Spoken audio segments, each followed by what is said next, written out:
राज्यस्तरीय अंतर्जातीय महिला दिवस पालित। आज अंतर्जातीय महिला दिवस रे मुख्यमंत्री श्री मोहन चरण माझी ओडिशार प्रत्येक झील मानू निर्भय स्वप्न देखा आह्वान देइछन्ति।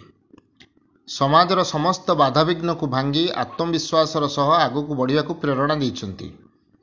मुख्यमंत्री कहिछन् जे एहा तुमर समय, तुमर मुहूर्त, तुमर ओडिशा।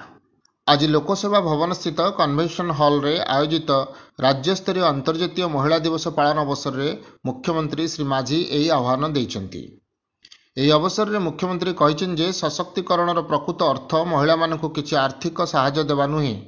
यार प्रकृत अर्थ हेउछि परिवार तथा सामाजिक स्तर में निष्पत्ति नेवा अधिकार। आम सरकार सशक्तिकरणर यही व्यापक लक्ष्य हासिल करने पई चेष्टा जारी रखिछन्ति।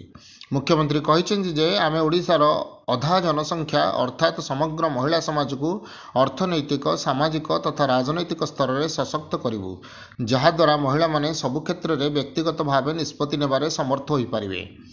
ओडिशा रे एबे परिवर्तन एक नुआ जुग आरंभ होइछि बोली मत देई मुख्यमंत्री कहिले जे राजनैतिक परिवर्तन सहित समाजर सबु क्षेत्र में परिवर्तन स्रोत बहिबा आरंभ करिछि। मुख्यमंत्री कहिथिले जे आम सरकार महिला सशक्तिकरण पई एक ऐतिहासिक एवं पथ प्रदर्शनकारी सुभद्रा योजना को सफलतार सह कार्यकारी करिसेंति।